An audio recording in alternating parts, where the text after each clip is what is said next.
Bismillahirrahmanirrahim. Assalamualaikum warahmatullahi wabarakatuh.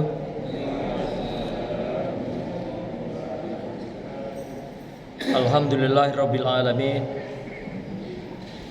Wa bihi nasta'in ala umuri dunya waddin. Wassalatu wassalamu ala asrafil anbiya'i wal mursalin Sayyidina wa maulana Muhammadin wa ala alihi wa sahbihi ajma'in.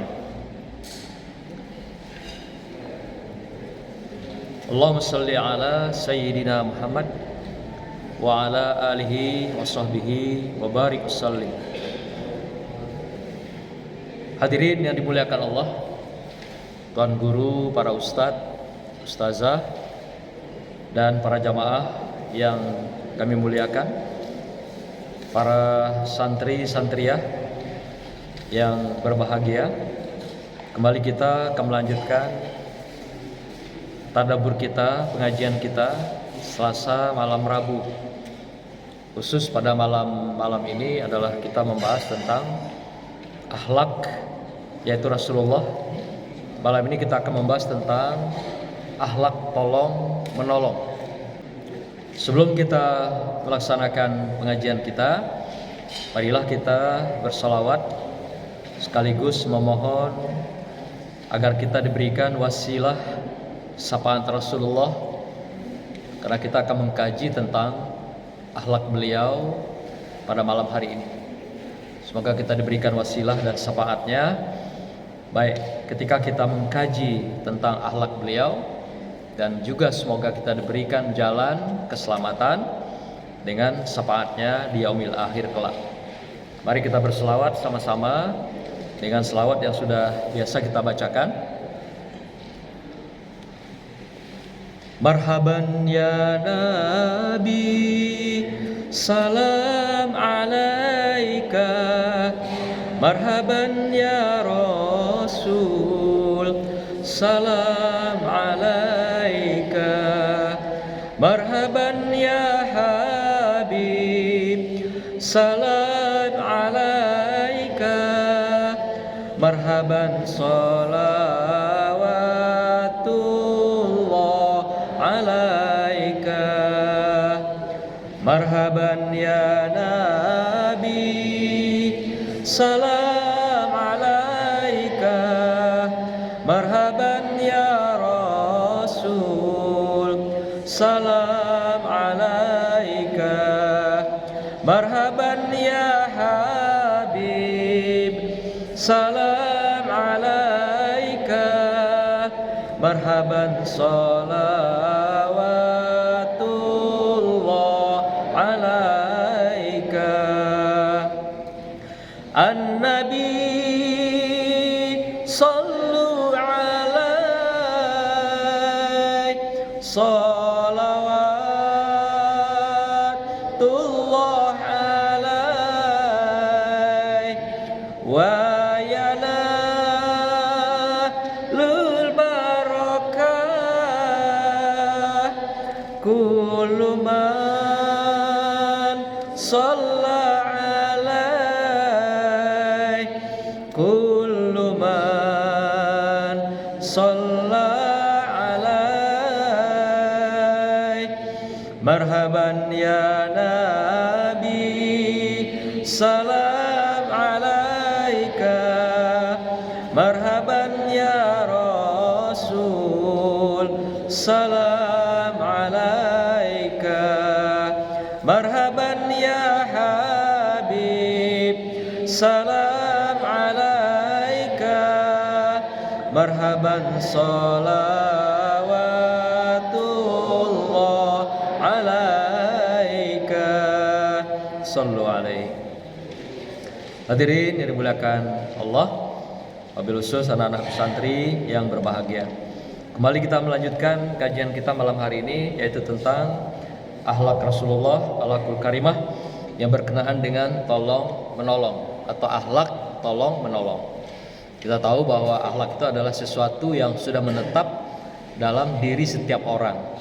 Jadi artinya kalau kita katakan orang itu sudah berakhlak, artinya dia sudah menetap perilaku-perilaku akhlakul karimah, akhlak-akhlak yang baik di dalam kehidupannya secara terus-menerus. Jadi bukan istilahnya itu hanya karena faktor-faktor, karena musiman, atau karena keadaan, atau karena keterpaksaan, atau karena ikut-ikutan. Itu belum merupakan akhlakul karimah. Jadi akhlak itu adalah sesuatu yang sudah menetap di dalam diri setiap orang. Kalau tidak dilakukan, dia merasa sesuatu yang kurang dalam dirinya. Kalau dia tidak lakukan, ada sesuatu yang hilang dalam dirinya. Nah, contohnya seperti akhlak kita dalam beribadah. Kalau ada yang kita tinggalkan ibadah kita, rasanya kurang. Rasanya ada yang hilang dalam diri kita. Demikian juga kalau kita dalam melakukan kesalehan, sudah biasa bersedekah, berbuat baik, berkata jujur, tapi satu ketika kita melakukan hal-hal sebaliknya, berkata tidak jujur, melakukan kezaliman, ada sesuatu yang kita rasakan dalam diri kita itu seperti ada beban, ada rasa resah gelisah yang kita rasakan dalam diri kita. Itu namanya artinya akhlakul karimah itu sudah menetap dalam diri kita di dalam kehidupan. Oleh karena itu, malam ini kita kembali mengkaji akhlak Rasulullah, yaitu berkenaan dengan akhlak tolong menolong.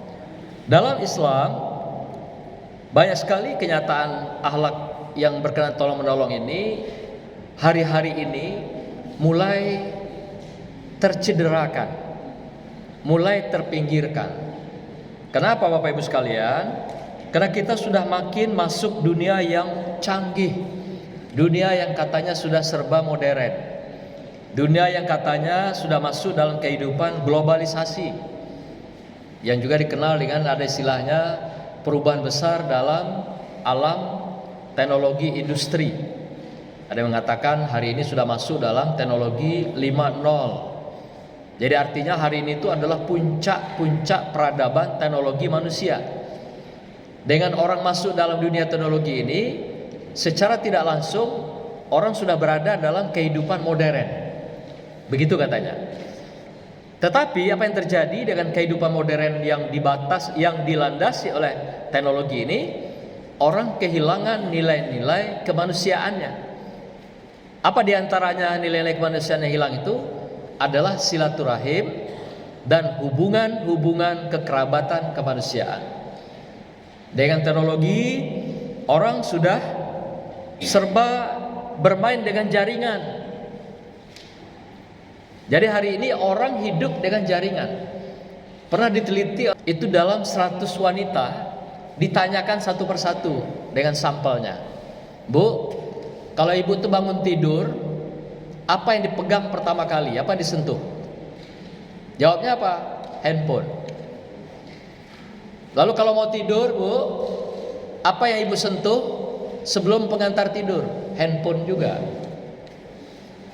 Kalau ketika makan, ketika masak, apa yang menemani ibu? Handphone juga. Jadi hampir semua siklus kehidupan dari 100 wanita yang diteliti, yang disentuh, yang diraba, yang dielus adalah telepon atau Androidnya itu. Nah, ini sudah mulai sebuah pergeseran yang besar dalam kehidupan peradaban manusia. Seharusnya kalau bangun tidur ya disentuh siapa duluan, Bu? Kalau mau tidur, sudah bangun, bapaknya dulu harusnya yang disentuh.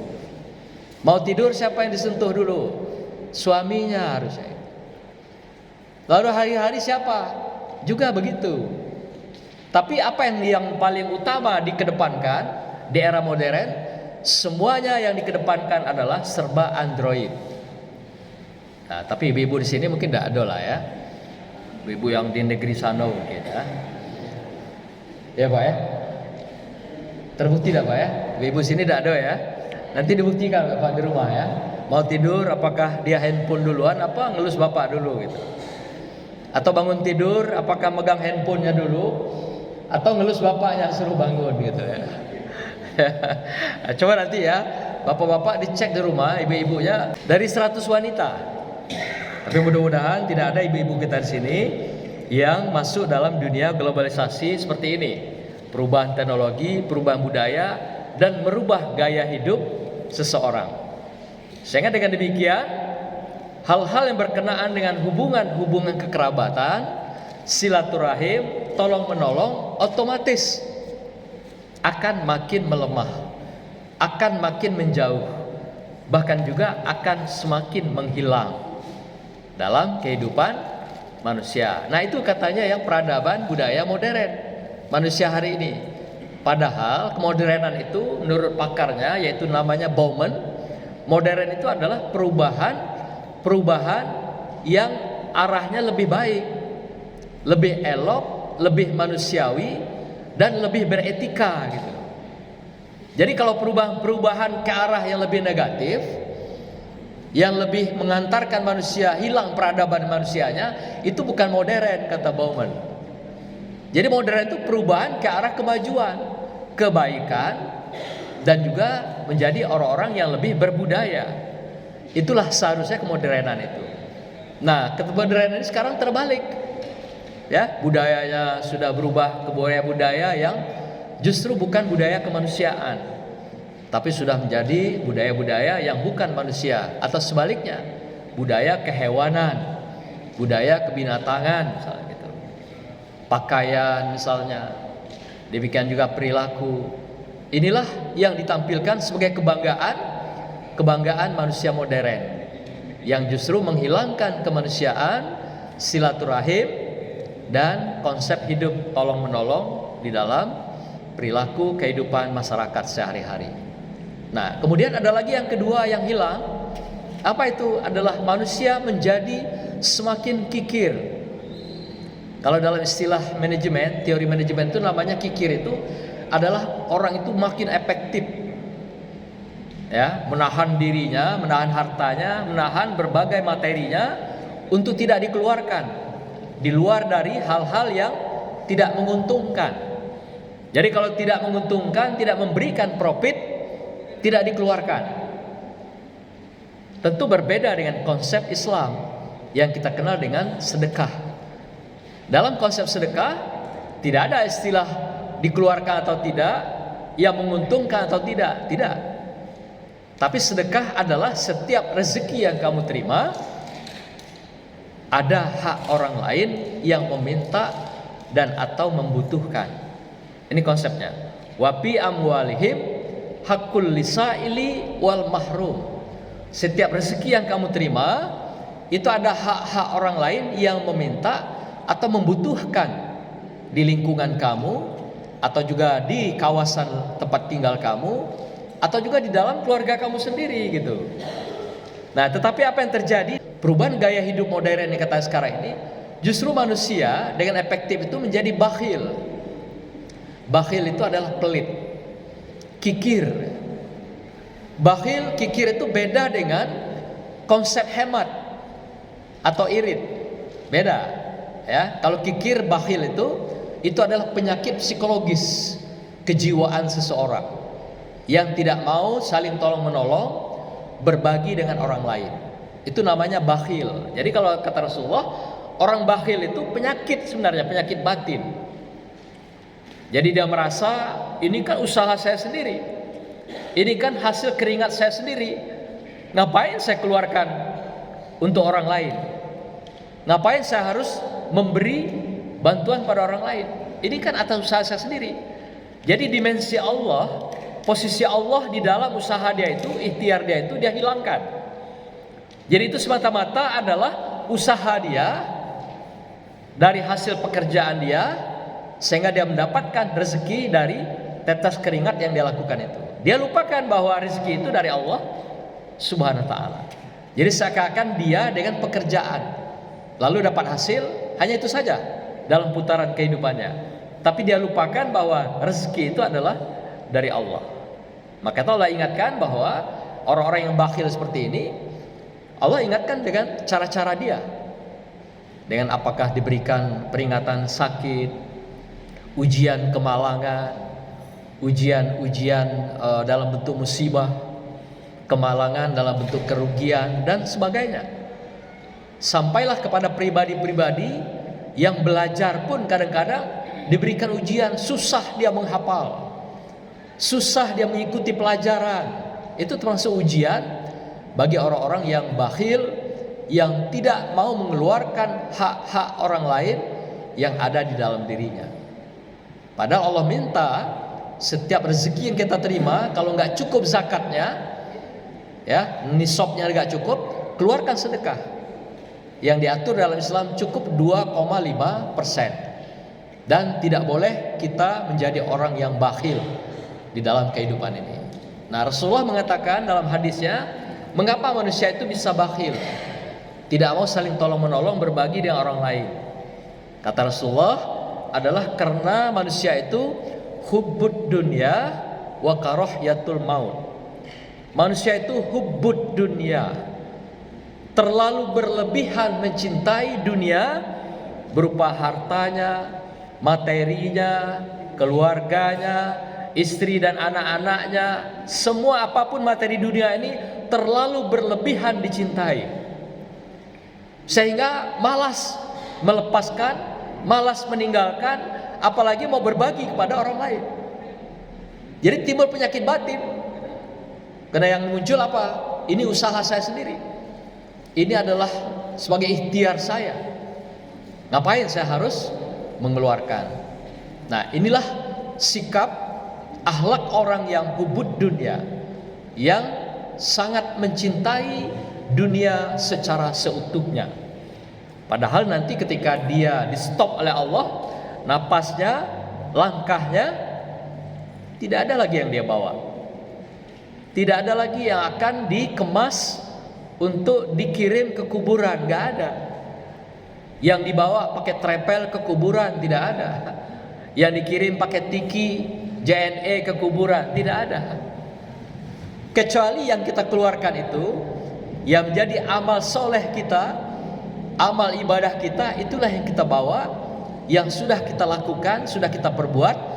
Itulah yang akan menjadi teman setia kita ketika kita nanti dalam kuburan, di alam barzah, di alam akhirat, sampai di alam kiamat. Lain itu tidak ada. Maka itu kata Rasulullah, ada 3 nanti yang mengantarkan kita ke kuburan. Pertama adalah istri kita, anak kita, atau suaminya, keluarga-keluarga yang tercinta dan tersayang. Yang kedua akan mengantar kita tadi nanti adalah jabatan kita, harta kita, kekayaan kita, materi kita, termasuk rumah, itu ngantar nanti. Yang ketiga adalah amal ibadah dan perbuatan kita yang berupa kesalehan. Nah, 7 langkah nanti yang ngantar kita ke kuburan pulang. Saat itu datanglah mungkar dan nakir, malaikat. Siapa yang akan bangkit menemani kita? Itulah amal soleh kita, amal ibadah kita, Al-Quran kita, dan segala ketaatan kita kepada Allah yang berupa kebaikan, kemaslahatan yang kita berikan kepada sesama manusia lainnya, dan kebaktian kita kepada Allah Subhanahu wa taala. Inilah yang bangkit menemani kita di dalam alam kubur nanti, di saat tidak ada lagi orang yang bisa menolong kita, kecuali hanya pertolongan Allah, itu pun karena amal kita. Kecuali karena syafaat Rasulullah, itu pun juga karena kita banyak bersolawat dan mengikuti uswah kehidupan Rasulullah dengan baik dan benar. Nah, maka itu kata Rasulullah, mengapa orang sangat bakhil, tidak mau tolong menolong dalam hidupnya dengan orang lain, tidak mau meringankan beban orang lain, tidak mau melepaskan berbagai kesulitan orang lain, karena dia hubud dunia wa karahyatul maut. Mereka lupa akan kematian. Mereka mencintai dunia itu melebihi dari segalanya. Dan mereka lupa bahwa satu ketika ajal akan menjemput mereka, maut akan datang. Inilah yang membuat orang bakhil di dalam hidupnya, kata Rasulullah. Jadi orang terlupa bahwasanya satu ketika dia akan berpindah, hijrah dari kehidupan dunia yang fana menuju kehidupan yang abadi. Dunia yang singkat menuju kehidupan akhirat yang panjang. Oleh karena itu Bapak Ibu sekalian yang saya hormati, anak-anakku yang berbahagia, Rasulullah mengingatkan kita dalam sebuah hadisnya yang diriwayatkan oleh muttafaq alaih yang singkat, yaitu dikatakan yassiru wala tu'assir, atau yassir wala tu'assir. Mudahkanlah urusan-urusan orang lain terhadapmu. Wala tu'assir, jangan persulit mereka dalam kehidupan. Ini perintah. Kalau di depan hadis ini mengatakan bahwa kesannya adalah wajib. Wajib artinya kamu memberikan kemudahan pada orang lain, dan jangan pernah mempersulit orang lain.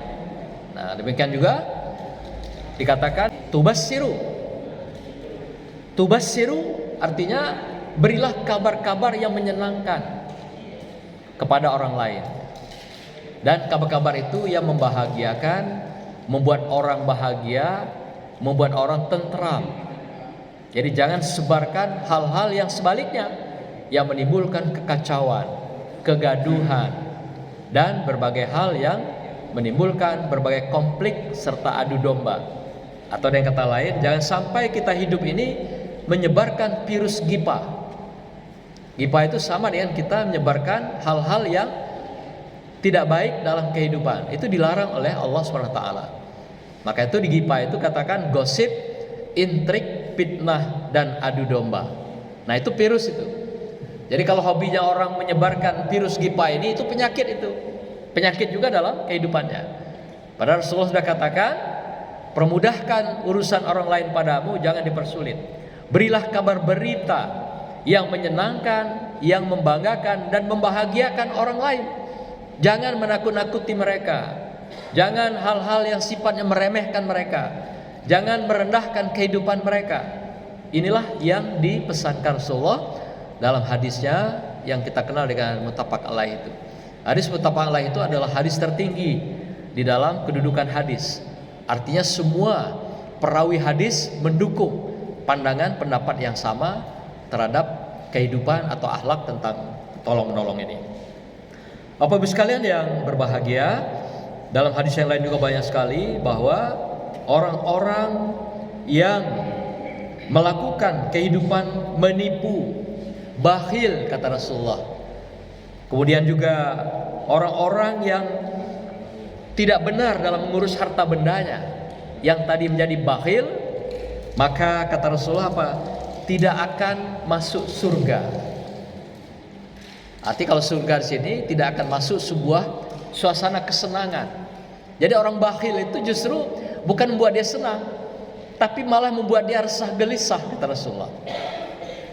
Kalau di dunia sudah resah gelisah, apalagi nanti di akhirat. Dia sibuk mikirkan harta yang banyak, jabatan yang tinggi, kapan harta ini akan hilang dari tangannya, kapan jabatan ini akan lepas dari kehidupannya.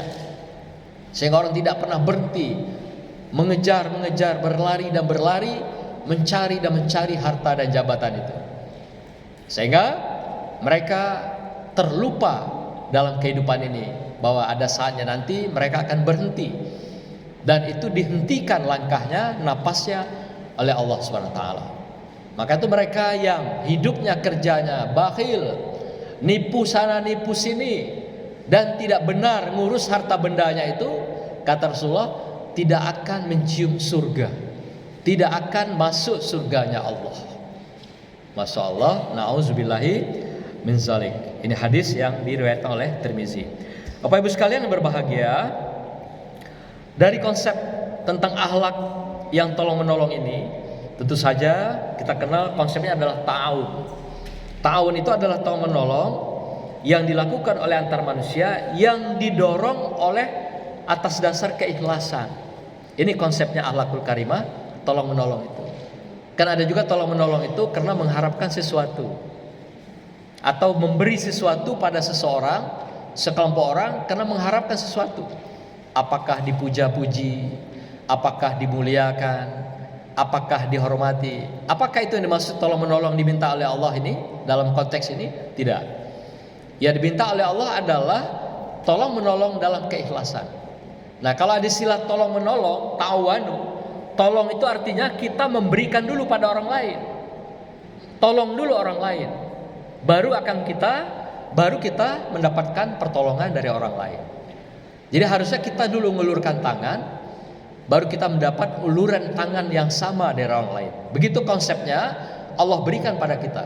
Berikan kebaikan dulu, maka kita akan mendapatkan kebaikan sama dari Allah SWT.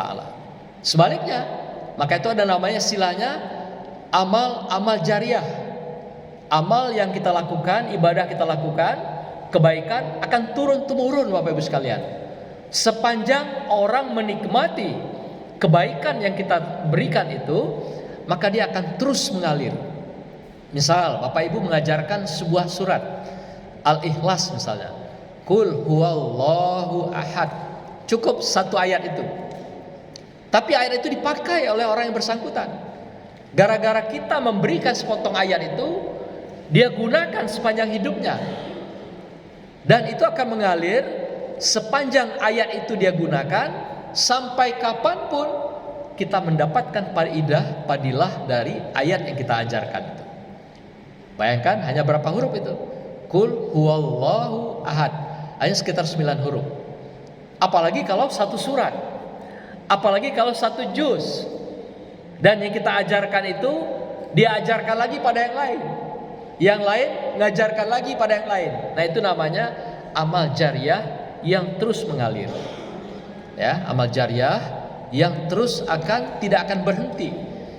Dia sepanjang seperti angin. Sepanjang masih ada kehidupan, angin tetap akan bertiup. Begitulah amal jariah kita yang kita lakukan.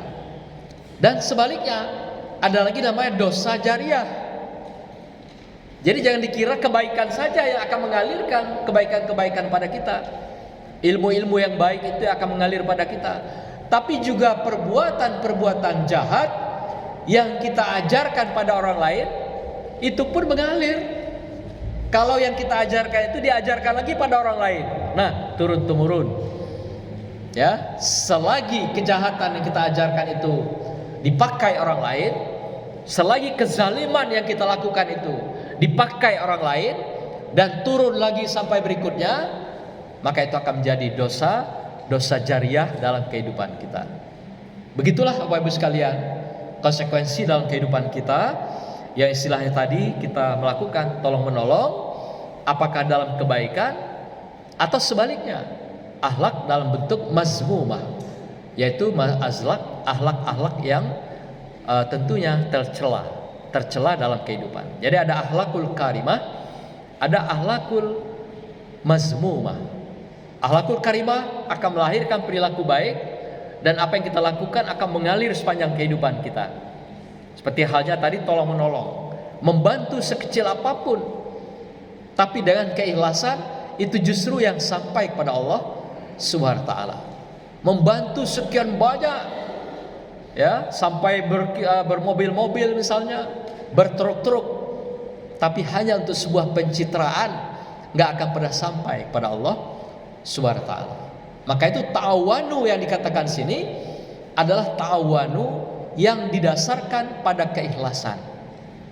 Dan keikhlasan itu hanya Allah yang tahu. Dari sekian banyak amal kita, Allah yang tahu. Maka itu tugas kita adalah melakukan kebaikan dan kebaikan.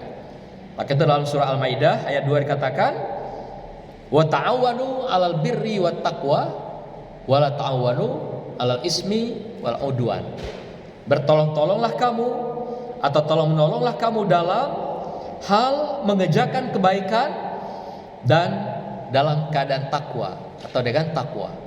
Janganlah kamu bertolong-tolong atau tolong menolong di dalam kezaliman, kejahatan, yang juga di dalam perbuatan-perbuatan yang sia-sia atau juga tercela. Nah, inilah yang dipesankan Allah dalam surah Al-Maidah, supaya kita melaksanakan tolong menolong itu. Kalau dilihat dari waw di depan itu, ini kesannya adalah wajib. Pesannya wajib. Wa ta'awanu 'alal birri. Birri itu kebaikan, kebajikan. Jadi diperintahkan itu. Wala ta'awanu 'alal ismi. Ismi itu kejahatan, kezaliman. Jadi dua kutub di situ.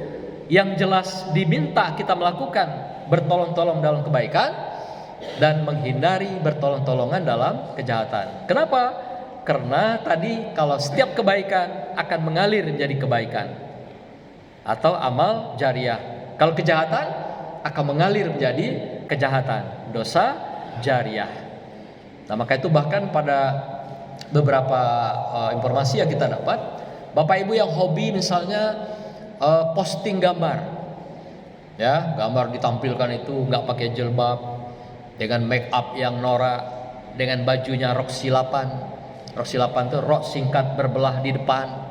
Nah, itu tren kan gitu kan, ketat lagi kan. Ada juga yang pakai baju anaknya yang nampak pusarnya, diposting. Kemudian dikirim ke medsos. Dan selama orang menikmati tubuh yang dikirim dalam medsos itu menjadi dosa jariah.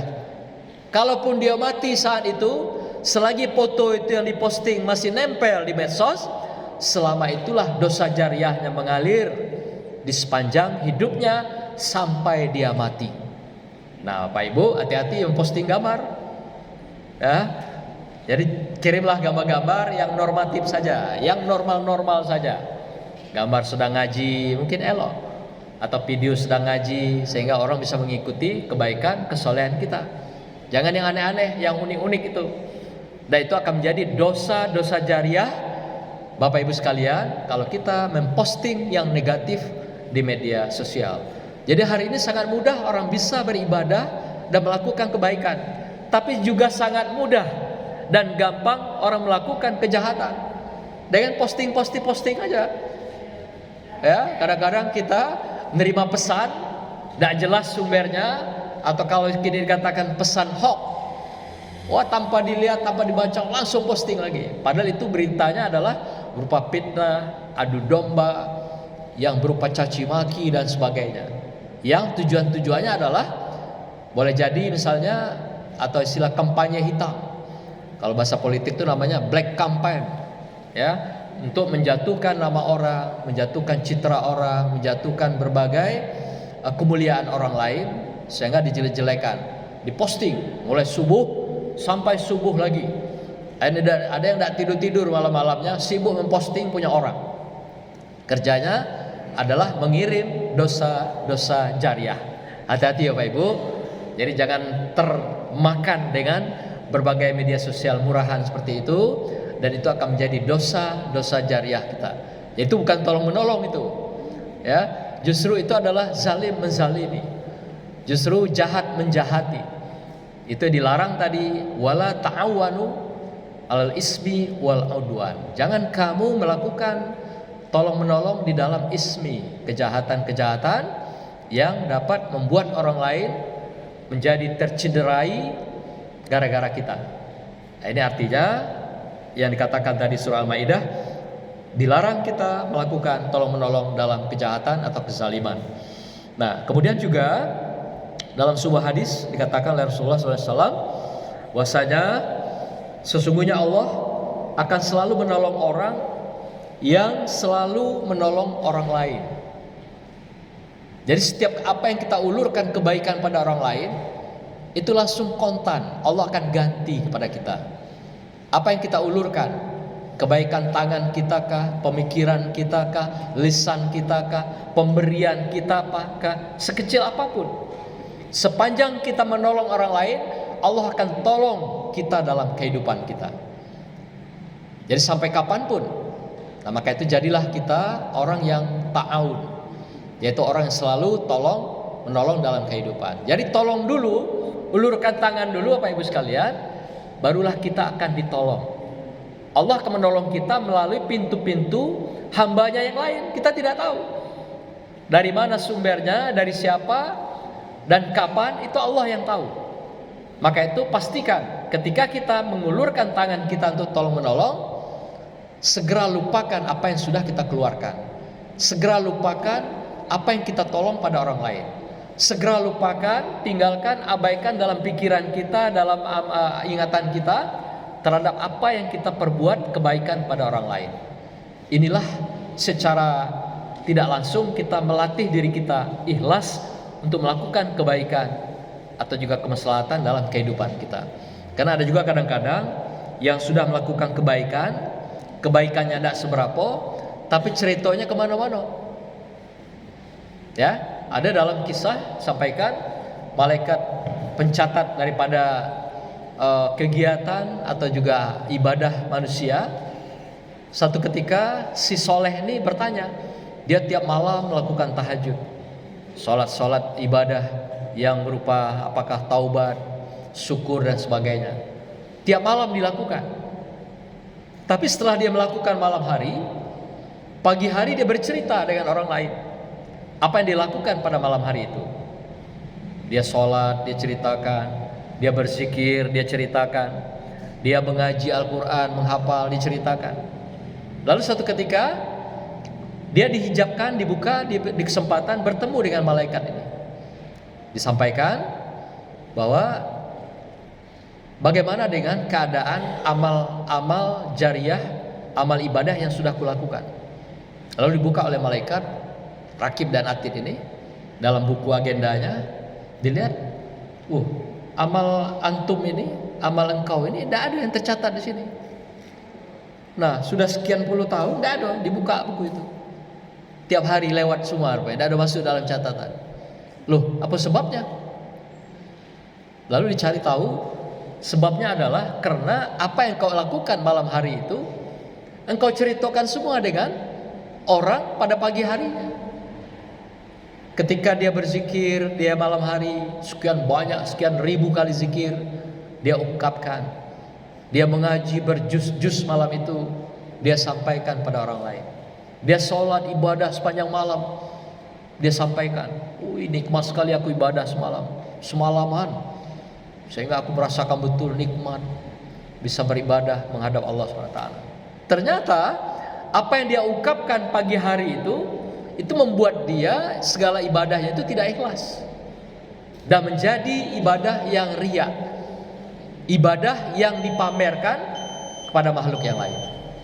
Nah, karena itu ternyata tidak dicatat itu menjadi kebaikan, hanya lewat saja. Jadi catatan sekian puluh tahun lost, kosong semuanya, tidak ada dalam catatan malaikat Rakib dan Atid tentang apa yang dilakukan sepanjang malam itu. Nah, Bapak Ibu sekalian, maka itu kita diingatkan, jangan pernah kita ingat apa yang sudah kita lakukan, apa yang sudah perbuat, kemudian jangan kita ceritakan pada yang lain. Maka Rasulullah mengajarkan, kalau kita melakukan kebaikan, kesolehan dalam hidup kita, apa yang kita lakukan melalui tangan kanan, kalau perlu tangan kiri tidak tahu. Jadi bukan apa yang dilakukan tangan kanan ini dipamer pada tangan kiri, tidak. Rasulullah mengajarkan, apa yang kita lakukan dengan tangan kanan ini kebaikan, tangan kiri sembunyikan supaya dia tidak tahu. Sampai begitu. Artinya tidak ada yang kesannya riya, pamer kepada orang lain, apalagi untuk pencitraan. Itu jauh dari keikhlasan, tentunya begitu.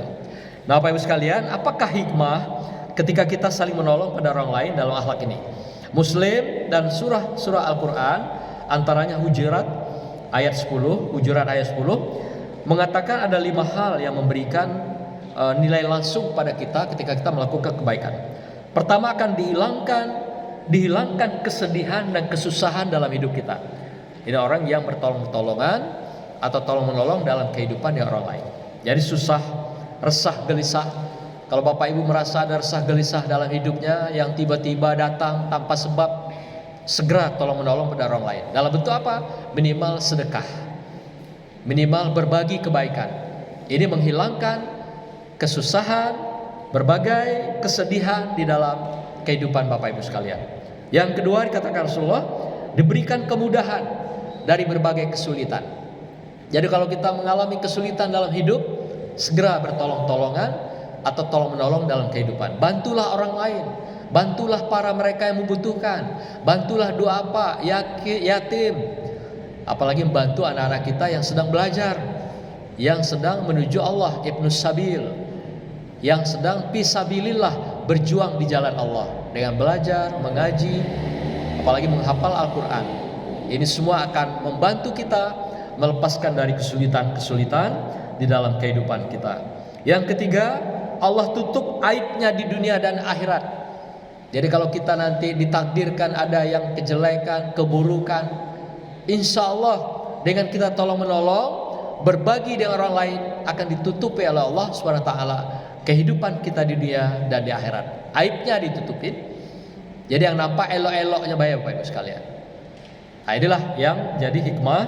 Nah, yang keempat adalah akan ditolong oleh Allah dalam ujian, cobaan, dan berbagai musibah.